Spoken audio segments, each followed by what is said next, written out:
तो हमने point form of tangent सीख लिया था इन केस ऑफ पैराबोला। अभी बारी है हमको स्लोप फॉर्म ऑफ टैंजेंट ढूंढने की। तो हम हेडिंग डाल देते हैं, यह है पॉइंट टू स्लोप फॉर्म।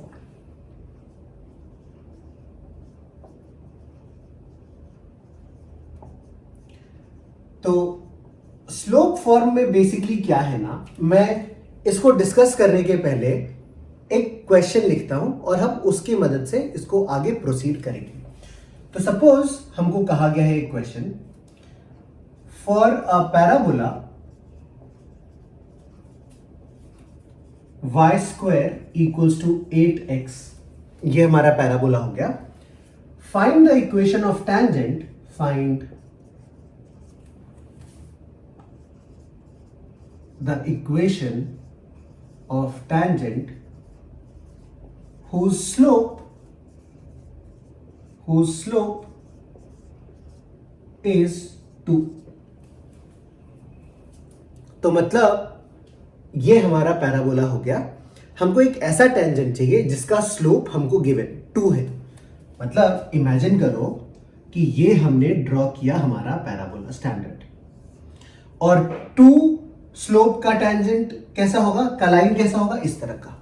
तो हमको करना यह है कि इस लाइन को धीरे धीरे हम शिफ्ट करते जाएंगे, और हम तब तक शिफ्ट करते जाएंगे जब तक ये लाइन इस पैराबोला को एक पॉइंट पे टच ना कर जाए, या फिर मैं ये कह दूं कि ये लाइन इस पैराबोला के लिए एक टेंजेंट ना बन जाए, तब तक हम इसको शिफ्ट करते जाएंगे।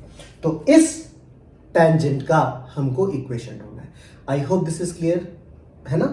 तो देखो, इसका डेरिवेशन कराने की जरूरत बिल्कुल भी नहीं है, क्योंकि इस वीडियो के पहले हमने एक कॉन्सेप्ट सीखा है जिसमें हमने लाइन एंड पैराबोला को डिस्कस किया था। तो उसमें हमने देखा कि एक लाइन पैराबोला को कब टच करता है, कब 2 पॉइंट पे इंटरसेक्ट करते हैं, और कब इंटरसेक्ट करता ही नहीं है। Is that clear. तो ऐसे केसेस में हमको याद होगा, मैंने बॉक्स भी बनाया था अगर आपको याद है तो y equals to mx plus a by m का जो फॉर्म था ना, उसमें m is the slope of the line and this is always a tangent to the standard parabola. तो we can write this is the slope form of tangent. बात समझ में आ रही है। तो अब हमको और कुछ मेहनत करने की जरूरत नहीं। तो अगर आपके मन में ये क्वेश्चन आ रहा है कि इस क्वेश्चन का आंसर हम कैसे करेंगे, तो सबसे पहले तो हमने ये स्टैंडर्ड पैराबोला लिया और हमने इसको लिखा कि y square is equal to 4ax हो जाता है। तो कंपेयर करने पे हमको ये मिलेगा कि x का कोएफिशिएंट यहां पे 8 है और x का कोएफिशिएंट यहां पे 4 है। समझ में आ रही है ना बात। एकदम ही आसान सा टॉपिक है। तो 4a को तो हमने कह दिया इक्वल्स टू 8, तो a की वैल्यू क्या मिल जाएगी, 2। बहुत अच्छी बात है, a हमको मिल गया। अब हम टैंजेंट क्या जानते हैं, ये हो जाता है y is equal to mx plus a by m। m हमको पता है क्या, स्लोप हमको पता है, स्लोप 2 है, तो हमने लिख दिया y is equal to 2x plus a की वैल्यू हमने 2 देखी, 2 बाई 2, 2 हो गया कैंसिल, बचा 1। So therefore y equal to 2x plus 1 is the tangent to this parabola. मतलब this is the answer to this question. तो आई होप हमको समझ में आया होगा कि स्लोप फॉर्म ऑफ टैंजेंट का हेल्प कैसे हम लेते हैं, इन व्हाट सिचुएशन।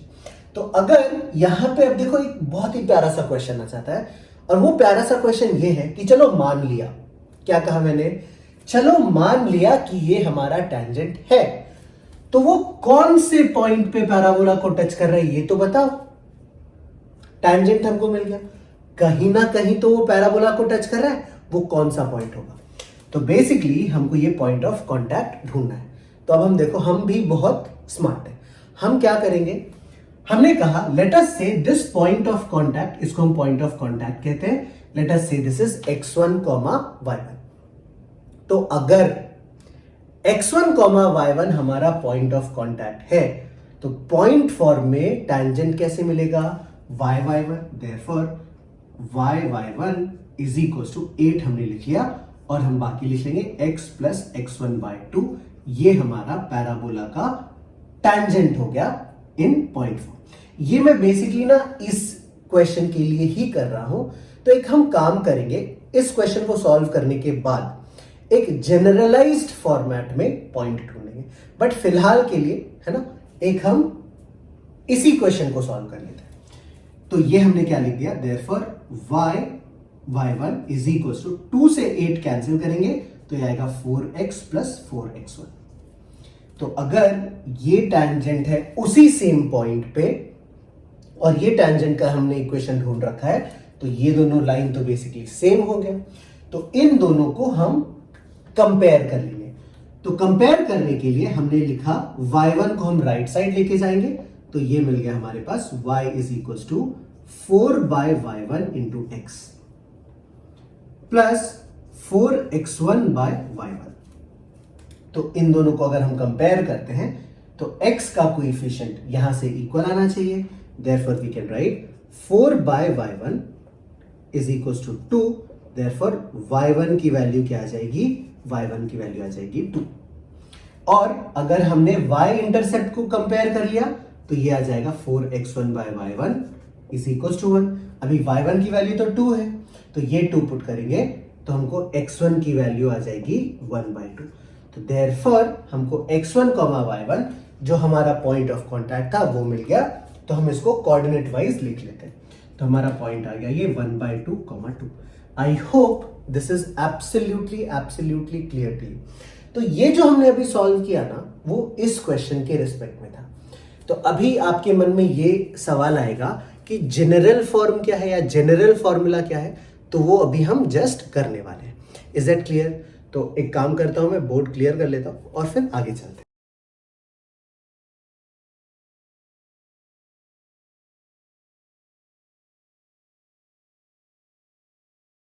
तो ये देखो बच्चों, मैंने बोर्ड कर लिया है क्लियर और अब हम जनरल फॉर्मेट स्टडी करते हैं। तो ये हमारा हो गया tangent in the slope form. हमने क्या कहा, लेट अस से द पॉइंट जहां पे वो टच कर रहा है वो x1 y1 है, तो टेंजेंट का इक्वेशन पॉइंट फॉर्म में आएगा y1 is equal to 2ax plus 2ax1। यही आया था, याद कर लो।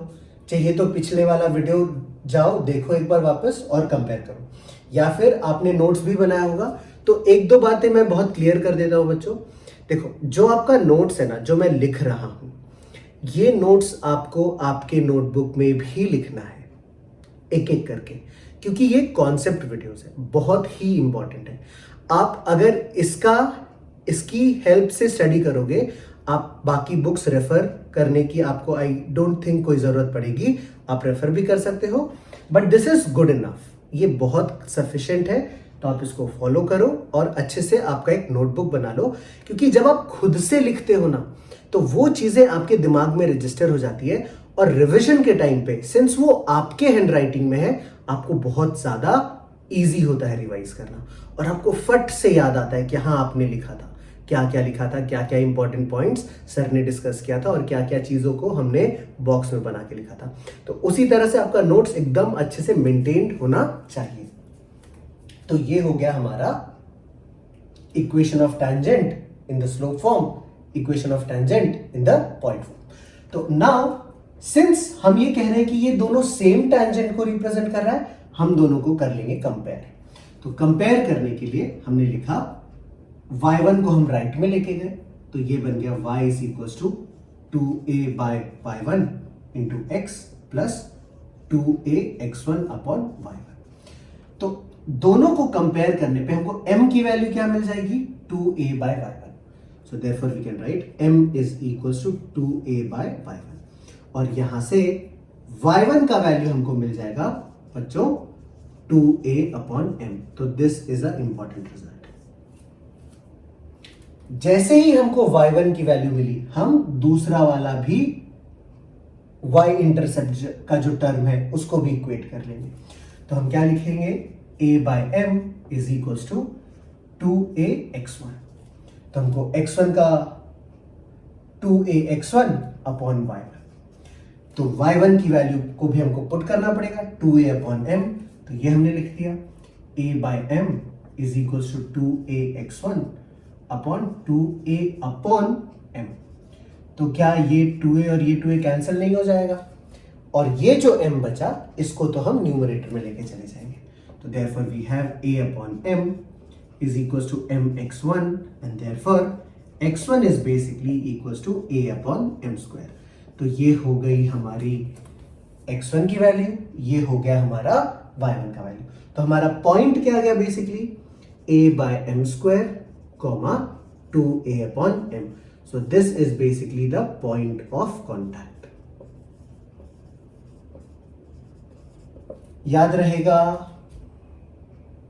आपको याद करना है। तो याद करो, हमारे जो पैराबोला का जो हमने क्वेश्चन लिया था ना, वो था y square is equal to 8x। इसमें a की वैल्यू थी हमारे पास 2 और हमको स्लोप दिया हुआ था, m का वैल्यू दिया हुआ था 2। तो अगर हमने इस फॉर्मूला का सपोज यूज किया, इस फॉर्मूला का सपोज हेल्प लेने की कोशिश की, तो हमको क्या मिलेगा 2 अपॉन 2 का स्क्वायर कॉमा 2 इंटू 2 अपॉन 2। तो ये एक 2 कैंसिल, यहां से भी एक 2 कैंसिल, हमारा फाइनल आंसर क्या आ जाएगा 1/2 अपॉन 2 कॉमा 2, जो कि हमने पहले भी ढूंढा था। आई hope this is absolutely clear. तो आपको समझ में आया होगा कि स्लोप फॉर्म ऑफ टैंजेंट क्या होता है, आपको समझ में आया होगा कि हमारा पॉइंट ऑफ कॉन्टैक्ट क्या होता है। अभी हम यहां पे एक और भी बहुत ही मजेदार चीज डिस्कस करेंगे। और क्या है वो मजेदार चीज? देखो, हमने इस पॉइंट को ढूंढ लिया, वो है a by M square comma 2a by M. अगर हमने parametric form of point use किया होता, पैरामीट्रिक कोऑर्डिनेट्स जिसको हम कहते हैं, तो ये हो जाता at स्क्वायर कॉमा 2at। तो अगर हम इन दोनों पॉइंट्स को ध्यान में देखेंगे, ध्यान में रखेंगे, तो 2at किसके इक्वल है? a 2a बाय m के इक्वल। मतलब what is the relation between t and m?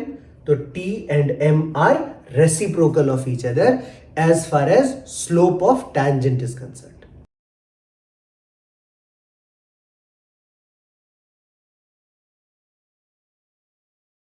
तो हमने क्या देखा कि पॉइंट ऑफ कॉन्टैक्ट जो था हमारा, वो था a by M square comma 2a by m, और पैरामीट्रिक कोऑर्डिनेट्स जो हम किसी पॉइंट का लिखते हैं वो लिखते हैं at square comma 2at, where m is basically the slope of the tangent. तो इन दोनों में से how are m and t related? So can we say t and m are reciprocal of each other.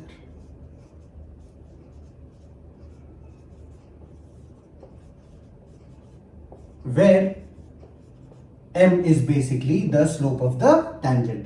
तो slope of tangent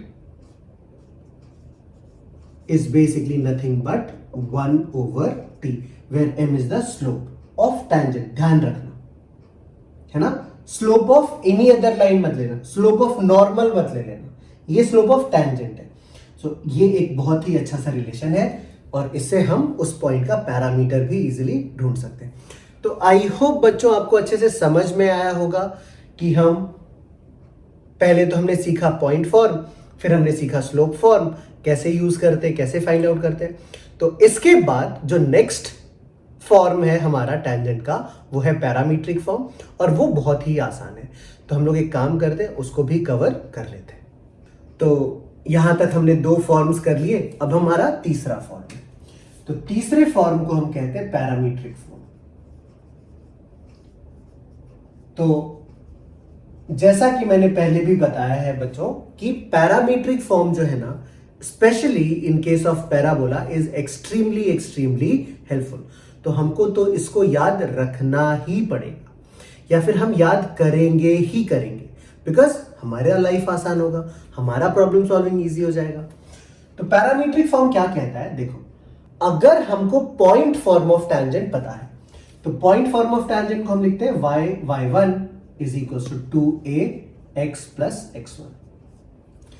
अगर हमें उस point को पैरामीट्रिक फॉर्म में रिप्रेजेंट किया, तो हम क्या लिख सकते हैं? x1 कॉमा y1 जो है ना, इसकी जगह पे आ जाएगा at स्क्वायर कॉमा 2at। मतलब x1 की वैल्यू क्या हो गई? at square. y1 की वैल्यू क्या हो गई? 2at। तो इसको तो हम डायरेक्टली पुट कर देंगे। तो अगर हमने डायरेक्टली पुट किया तो ये क्या बन जाएगा? y into 2at is equal to 2a into x plus a t square. तो क्या कैंसिल हो रहा है बच्चों यहाँ पे? देखो 2a दोनों तरफ से तो इजीली कैंसिल हो रहा है, तो ये हमने कर दिया कट। तो लाइन क्या बन गया हमारा? T y is equal to x plus a t square. So this is the easy equation of tangent as far as the equation of tangent in parametric form is concerned। मतलब अगर मैंने parameter का value दे दिया तो हम easily tangent ढूंढ सकते हैं। नाउ अगेन हम यहां पे इसको वापस से एक बार कोरिलेट कर लेंगे स्लोप फॉर्म ऑफ टेंजेंट से। तो अगर मैं t को राइट में लेके आ जाऊं ना, तो ये हमारा इक्वेशन क्या बन जाएगा? y is equal to 1/t into x plus a t. तो क्या दिख रहा है कि x का कोएफिशिएंट 1/t है, and therefore slope of tangent ये हमारा बन जाता है 1/t। तो जैसा हमने लास्ट केस में, लास्ट वीडियो में या थोड़ी देर पहले ऑलरेडी डिस्कस किया, टेंजेंट का स्लोप और पैरामीटर इनवर्सली रिलेटेड होता है। तो इस बात को हमने यहां पे भी एक बार देख लिया। So that is all about tangent students. I hope अब आपका understanding as far as tangents is concern बहुत ही आसान हो गया होगा, बहुत ही क्लियर हो गया होगा। एक होता है पॉइंट फॉर्म, दूसरा होता है स्लोप फॉर्म और तीसरा होता है हमारा पैरामीट्रिक फॉर्म। तो आई होप इतना अच्छे से समझने के बाद आप इससे रिलेटेड बहुत सारे क्वेश्चन सॉल्व करोगे खुद से, और कुछ अगर दिक्कत आएगी तो you will always feel free to write to me in the comment section.